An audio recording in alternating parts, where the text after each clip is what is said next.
It starts with a single red candle. You tell yourself it's just a healthy correction, a leverage flush, a buy-the-dip opportunity. You've seen this before. You watched the charts in 2024. You rode the wave in 2025. You were smart. You were seasoned. You don't panic. But then the dip keeps dipping. Days turn into weeks. The support levels that every influencer on Twitter swore would hold, $80,000, $70,000, $60,000, they shatter like glass. The institutional money was supposed to be the backstop. The ETFs were supposed to create a floor. They didn't, because when fear takes the wheel, BlackRock doesn't buy, they hedge, and retail investors, they run. February 2026 feels different, doesn't it? 6 months ago, you were calculating which color Porsche you would order. You were looking at real estate listings, mentally spending profits you hadn't realized yet. The euphoria was intoxicating. It felt like the music would never stop. But the music always stops, and when it does, the silence is deafening. Now you open your portfolio app, not with excitement, but with a knot in your stomach. That number, the total balance, it's not just a number. It's the down payment on a house that just vanished. It's the early retirement that just got pushed back another 5 years. It's the "I told you so" from your skeptical family members ringing in your ears. The psychological torture of a bear market isn't the loss of money, it's the loss of time. You didn't sell at the top. Maybe you were greedy. Maybe you believed the supercycle theory. Maybe you thought we were going to $1 million in a straight line. It doesn't matter now. The profit is gone. You experienced what Wall Street calls a round trip. You rode the elevator up to the penthouse, didn't get off, and rode it all the way back down to the basement. And now, the narrative has shifted. The same news outlets that celebrated the all-time highs are now writing obituaries. Crypto is dead. The bubble has popped. Regulation is coming. You are left with 2 choices, both of them painful. Option 1, you capitulate. You sell everything right here, right now, just to make the pain stop. You lock in the loss, delete the apps, and try to forget this asset class ever existed. You save what's left of your capital, but you destroy your future potential. Option 2, you hold. You stare into the abyss of a chart that looks like it has no bottom. You accept that your portfolio might drop another 30%, maybe 50% from here. You accept that you might be underwater for 2 years. You embrace the uncertainty. Most people think they can handle option 2 until they wake up and see Bitcoin down 15% in a single hour. That is when the conviction breaks. That is when the diamond hands turn into paper. We are standing on the edge of a precipice in 2026. But to understand where we go from here, whether this is the end of the line or the opportunity of a lifetime, we have to look back. We have to dissect the graveyards of the past. Because while the technology changes, human psychology never does. The year is 2018. The world had just discovered Bitcoin, and the world was about to learn a brutal lesson in gravity. To understand the pain you are feeling right now in 2026, we have to rewind the clock 8 years. The year is 2017. If you weren't there, it's hard to describe the sheer insanity of the atmosphere. It wasn't just a bull market, it was a cultural phenomenon. It was the era of the ICO, initial coin offerings. Companies that didn't even have a product, just a website and a PDF white paper, were raising $30 million in 30 seconds. Ethereum was the engine, Bitcoin was the king, and the retail investor felt invincible. You had taxi drivers giving stock tips. You had grandmothers asking how to buy Ripple. CNBC was teaching people how to buy Bitcoin on live television. The price went from $1,000 to $20,000 in a single year, a 20x return. In traditional finance, that takes a lifetime. In crypto, it took 12 months. Everyone thought this was the new paradigm. We told ourselves that Wall Street was finally waking up. We told ourselves that we were the early adopters of the future of money. We laughed at the skeptics. We mocked the bankers. And then the calendar flipped to 2018. The crash didn't happen all at once. That's the cruel part about bubbles popping. They don't just explode. They deflate, then they inflate a little bit to give you hope, and then they crush you. In January, Bitcoin dropped. Everyone shouted, "Buy the dip," and they did. The price bounced. It looked like the bull run was back on, but it wasn't. By February, the fears started to creep in. By March, the altcoins, the ones that were supposed to revolutionize the world, had lost 50% of their value. But the die-hard believers, the hodlers, refused to sell. They had watched Bitcoin crash before. They knew the drill. Strong hands win, weak hands lose. This is the first lesson from the grave of 2018 relevant to us in 2026. Conviction can be a double-edged sword. For almost the entirety of 2018, Bitcoin hovered around $6,000.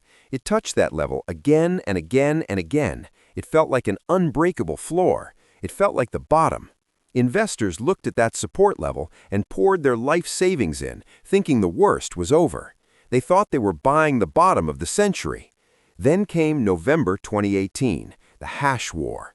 In a matter of days, that unbreakable $6,000 floor disintegrated. Bitcoin crashed to $3,000.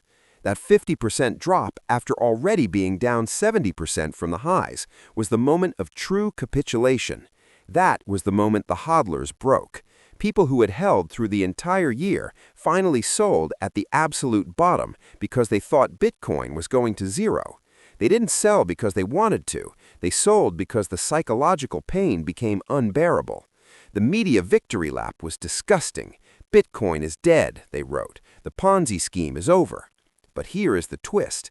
The people who bought that fear, the people who picked up the pieces when everyone else was leaving the casino, they didn't just make money, they built dynasties. However, the recovery didn't happen overnight. It took years. The market didn't V-shape recovery back to new highs immediately. It ground sideways. It bored people to death. And that is the second lesson from 2018 relevant to us in 2026. The opposite of love isn't hate, it's indifference. The bear market of 2018 didn't just kill portfolios, it killed interest. People stopped talking about crypto. The volume dried up. The YouTubers quit. The conferences were empty. That silence is where the opportunity lives. But in the moment, it feels like you are holding a bag of nothing. You feel foolish for still believing in magic internet money when the rest of the world has moved on to the next trend. But if 2018 was a crisis of price, the next cycle brought a crisis of trust. Because in 2022, it wasn't the market that failed us, it was the people running it. Let's talk about the contagion. We now fast forward 4 years to the bull run of 2021. It felt unstoppable. Institutional adoption was the narrative. Tesla bought Bitcoin. MicroStrategy was doubling down. El Salvador made it legal tender. We hit $69,000. It was up only forever. But beneath the surface, a cancer was growing. Unlike 2018, which was a retail-driven bubble, the 2022 crash was an institutional failure. It wasn't just people panicking, it was the entire financial infrastructure of crypto crumbling due to greed, leverage, and fraud. It started with a stablecoin, Terra Luna, an algorithmic experiment worth $40 billion that promised 20% yield on a savings account. It sounded too good to be true, because it was. In May 2022, the peg broke. $40 billion evaporated in days. People lost their life savings. Suicides were reported. The entire market shuddered. But that was just the first domino. When Luna collapsed, it exposed a web of hidden leverage. 3AC, a massive hedge fund everyone thought was invincible, turned out to be gambling with borrowed money. They blew up, dragging lenders like Voyager and Celsius down with them. Celsius Network. Unbank yourself, they said. Millions of users trusted them with their Bitcoin, thinking it was safe yield. Then the emails stopped. Withdrawals were paused. The company filed for bankruptcy. Users realized the terrifying truth: not your keys, not your coins. Their life savings were now just a claim in a court case that would take years to resolve. Bitcoin plummeted below $20,000, breaking the previous cycle's all-time high for the first time in history. The technical analysts said it was impossible. The models broke. Fear was absolute. But the final blow was yet to come. FTX. Sam Bankman-Fried, the golden boy of crypto, the face on magazine covers, the second largest donor to the Democratic Party. He was supposed to be the adult in the room. In November 2022, CoinDesk published a report questioning the solvency of Alameda Research. Binance's CZ tweeted he was selling his FTT tokens. A bank run started. Within 48 hours, the truth came out. FTX was insolvent. They had been using customer funds to gamble. $8 billion was missing. The collapse of FTX wasn't just a market crash, it was a reputational nuke. Trust in the industry fell to zero. Regulators sharpened their knives. The mainstream media declared crypto a scam once and for all. Bitcoin dropped to $15,000. This is the critical lesson from 2022 for us in 2026. The market doesn't care about your heroes. In a bear market, the weak links break. The excessive leverage gets flushed out. The frauds get exposed. It is painful. It feels like the industry is dying, but it is actually a forest fire. It burns away the dead wood so new life can grow. The people who sold at $16,000 in December 2022 did so because they thought crypto was illegal, immoral, or dead. They acted on emotion. But the people who bought at $16,000, they looked past the headlines. They saw that the Bitcoin network hadn't stopped producing blocks for a single second. They saw that the protocol was working exactly as designed. They realized that FTX was a centralized failure, not a decentralized one. They understood the difference between price and value. And that brings us back to today, February 2026. The price is down, the sentiment is fearful, but the protocol is still running. So why does your brain want to sell right now? Why is it screaming at you to get out when logically you know you should be doing the opposite? Let's dissect the psychology of capitulation. It's 2026, the price is down, the charts are ugly, your portfolio is a sea of red, and right now your brain is screaming at you. It's not just logic, it's biology. The amygdala, the primitive part of your brain responsible for survival, sees a falling red candle the same way it sees a predator in the bushes. It triggers a fight or flight response. When you see your net worth drop by 30% in a month, your body physically reacts. Your heart rate increases. You lose sleep. You become irritable. Every notification sound makes you flinch. You obsessively check the price every 5 minutes, hoping for a bounce that never comes. This is the fear phase. And in this phase, your brain plays tricks on you. It convinces you that selling is the only way to stop the pain. You start rationalizing. I'll just sell now and buy back lower, you tell yourself. I'll wait for the dust to settle. I need to protect my capital. But here is the trap. The market is designed to extract maximum pain. It knows exactly where your breaking point is. In 2018, people sold at $3,000 because they were convinced Bitcoin was going to $1,000. In 2022, people sold at $16,000 because they were certain it was going to $10,000. They sold the exact bottom, not because they were stupid, but because they were human. Capitulation isn't a single event, it's a process. It starts with denial. It will bounce back soon. It moves to anger. Why did I listen to that influencer? Then comes bargaining. Just get me back to break even and I'll sell. Finally, depression sets in, and that is usually when the market turns. The most dangerous thing you can do right now in 2026 is to look at your portfolio in dollar terms. I lost $50,000. No, you didn't. You still have the same amount of Bitcoin. You still have the same amount of Ethereum. The only thing that changed is what someone else is willing to pay you for it today. If you sell now, you make that loss real. You turn a temporary fluctuation into a permanent scar. Think about the guy who sold in 2018. He felt relief for about a week. The pain stopped. He slept better. But then in 2019, Bitcoin started to climb, slowly at first, then violently. By 2020, it was back at $10,000. By 2021, it was at $60,000. That momentary relief of selling turned into years of regret. He watched from the sidelines as the asset he gave up on changed the lives of everyone who held. The market in 2026 is testing your conviction. It is asking you a simple question. Do you actually believe in this technology, or were you just here for the easy money? If you were here for the easy money, you are already gone. The tourists have left the building. The only people left are the believers and the builders. So, how do you survive this? How do you turn off that reptilian part of your brain that wants to hit the sell button? You need a plan, a boring, emotionless, mechanical plan. Let's talk strategy. So, here we are. It's February 2026. The music has stopped, the influencers have gone silent, the tourists have left. Now, it's just you and the charts. You don't need another price prediction. You don't need someone to tell you Bitcoin to 100K by Christmas or Bitcoin to 10K next month. Those are guesses. And in a bear market, guesses get you wrecked. You need a strategy, a playbook for survival.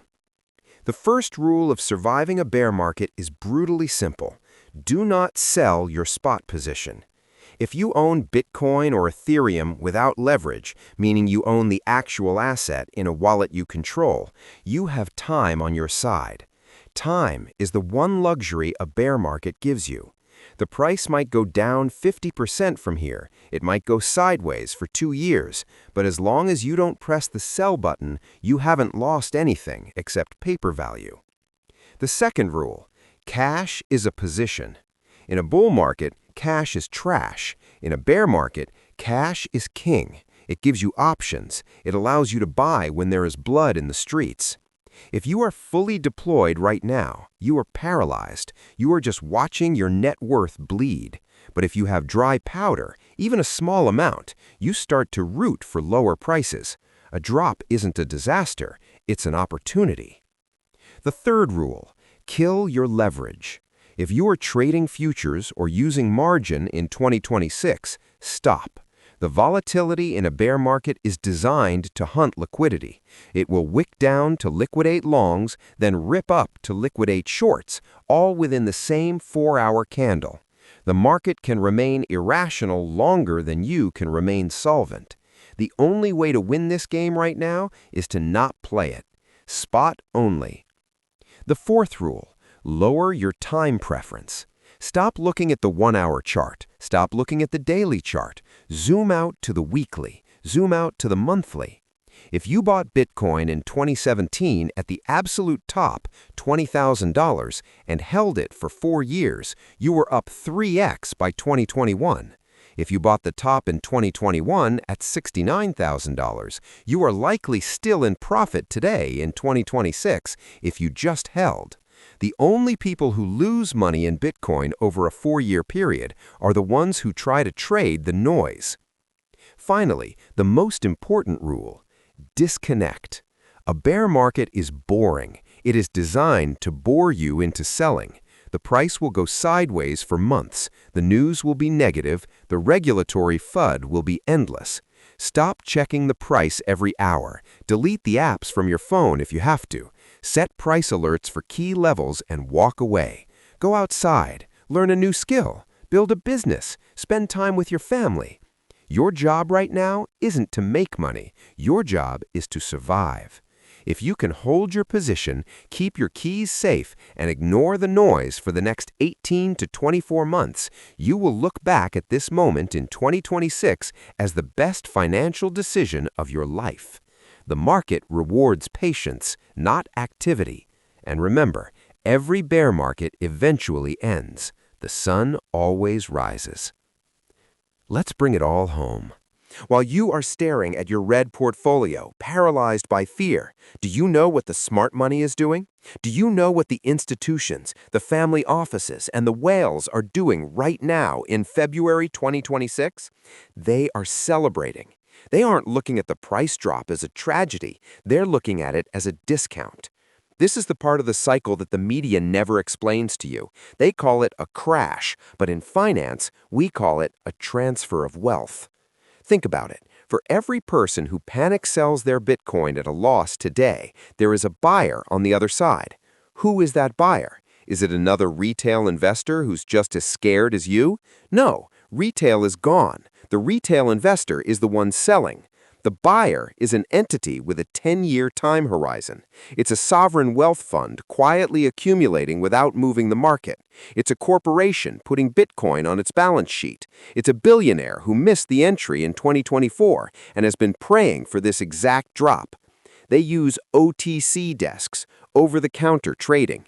These trades don't show up on the public order books immediately. They don't spike the price. They buy in silence. They buy in the shadows. And they need you to sell. They need liquidity. They can't buy $1 billion worth of Bitcoin if everyone is holding. The price would skyrocket too fast. They need a liquidity event. They need a reason for the average person to let go of their coins. That is why the news cycle is so negative right now. Have you noticed? Every headline is designed to induce maximum anxiety. Government bans, incoming. Tether audit, failed. Binance, under investigation. It feels coordinated, because in a way it is. It's the game of market sentiment. When they want to buy, the news is bad. When they want to sell to you at the top, the news is good. In 2022, when Bitcoin was at $16,000, the mainstream financial press told you it was going to zero. They told you to get out.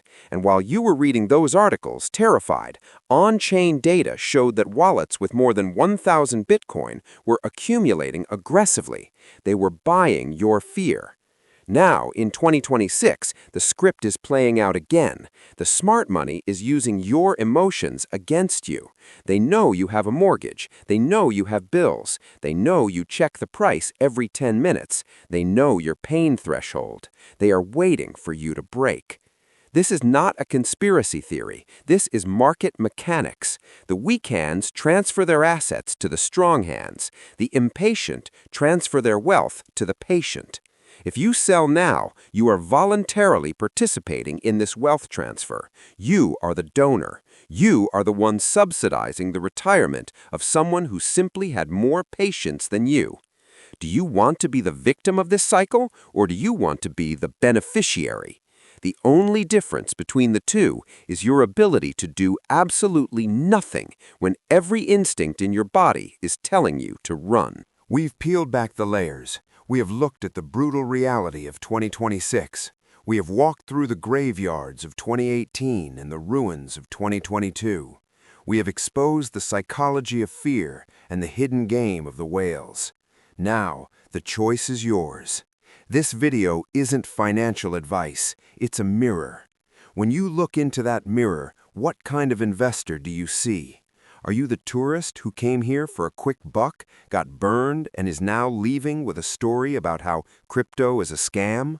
Or are you the pioneer who understands that we are building a new financial system in real time, and that construction sites are messy, dangerous, and volatile? The bear market is the price of admission. It is the tuition you pay to the market to learn how to manage your emotions. If Bitcoin went up in a straight line every single day, everyone would be rich. There would be no risk and therefore no reward. The volatility is the feature, not the bug. The crashes are the reason the gains are so high. You cannot have the upside of a 100x return without the downside of an 80% drawdown. It is a package deal. Right now, in the depths of this winter, it feels like the sun will never rise again. Your portfolio looks like a crime scene. Your friends are mocking you. Your family is worried. But let me tell you something about winter. It kills the pests. It kills the weeds. It kills the scams, the rug pulls, the Ponzi schemes, and the greedy leverage traders. It cleanses the ecosystem. And when the snow melts, and it will melt, only the strongest roots remain. You are those roots. By simply watching this video, by simply refusing to sell, by simply surviving, you are positioning yourself in the top 1% of the global population who will own a piece of the scarcest asset in human history. Do not let them shake you out. Do not let the red candles break your spirit. Do not let the temporary noise distract you from the permanent signal. 10 years from now, nobody will care about the volatility of February 2026. They will only care about who held and who folded. Stay strong, stay solvent, stay waiting, because spring is coming.